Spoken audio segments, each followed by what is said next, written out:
2월 16일 월요일 이른 아침입니다. 오늘 말씀 읽기 본문은 사무엘하 16장입니다. 사무엘하 16장은 세 장면으로 구성됩니다.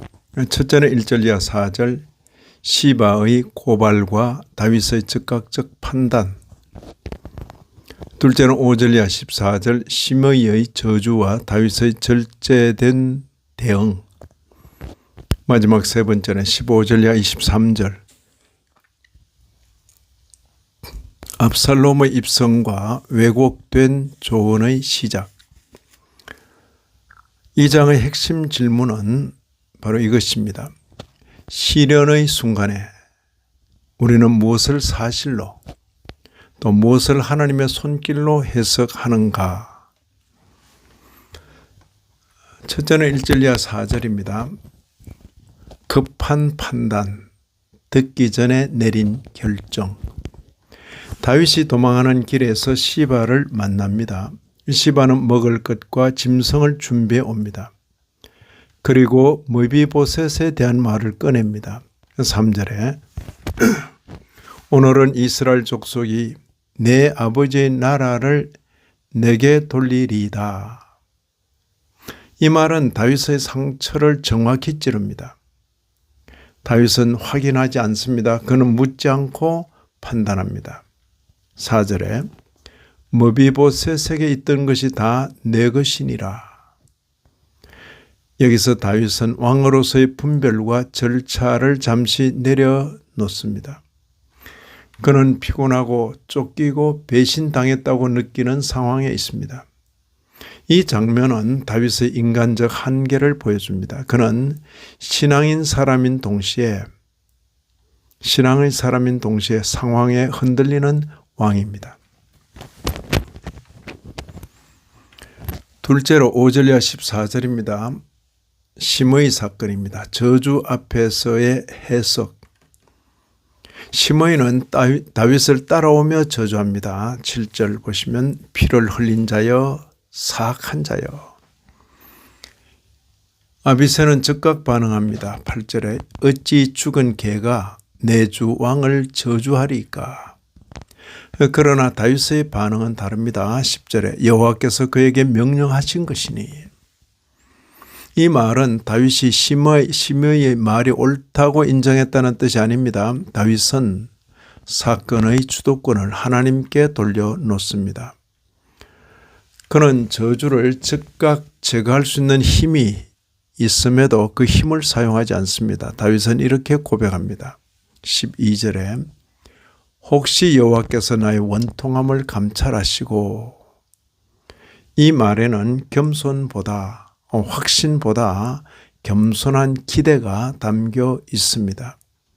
다윗은 자신을 변호하지 않고 해석의 권한을 하나님께 맡깁니다. 세 번째로 힘을 쓰지 않는 선택, 시험받는 왕권입니다. 이 장에서 다윗의 왕권은 사라지지 않았습니다. 그는 여전히 명령하면 사람을 죽일 수 있었습니다. 그러나 그는 선택합니다. 지금은 힘을 쓰지 않겠다는 선택을. 이것은 무기력이나 체념이 아니라 하나님의 판단을 기다리는 신앙적 절제입니다. 15절 이하 23절 압살롬의 입성, 왜곡된 지혜의 시작. 장면은 전환됩니다. 압살롬이 예루살렘에 들어옵니다. 후세는 충성을 가장하며 압살롬 곁에 섭니다. 아히도벨의 조언은 충격적입니다. 21절 보시면 내 아버지의 후궁들을 취하소서. 아버지의 후궁들을 취하소서.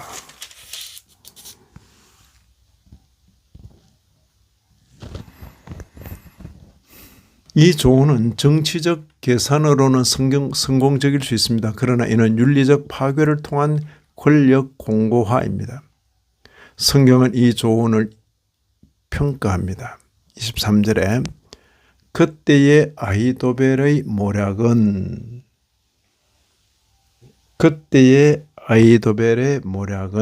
그죠?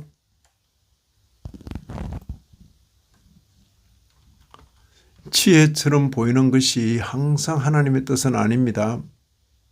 지혜는 목적과 수단이 함께 판단되어야 합니다.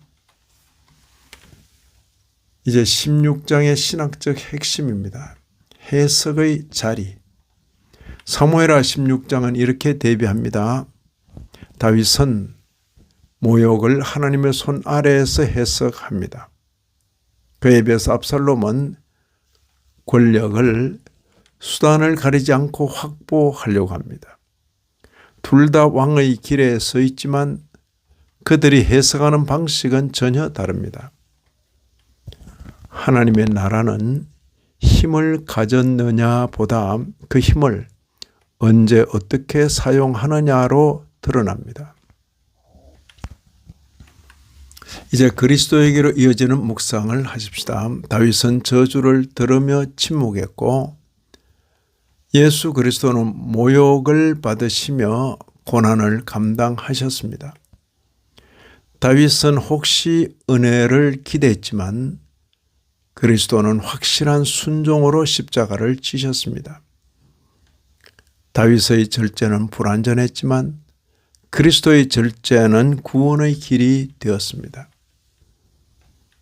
이제 오늘 우리에게 주시는 말씀을 묵상하십시다. 사무엘하 16장은 우리에게 묻습니다.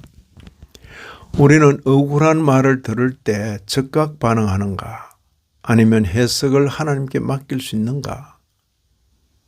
지혜처럼 보이는 선택이 실제로는 파괴로 가고 있지는 않은가?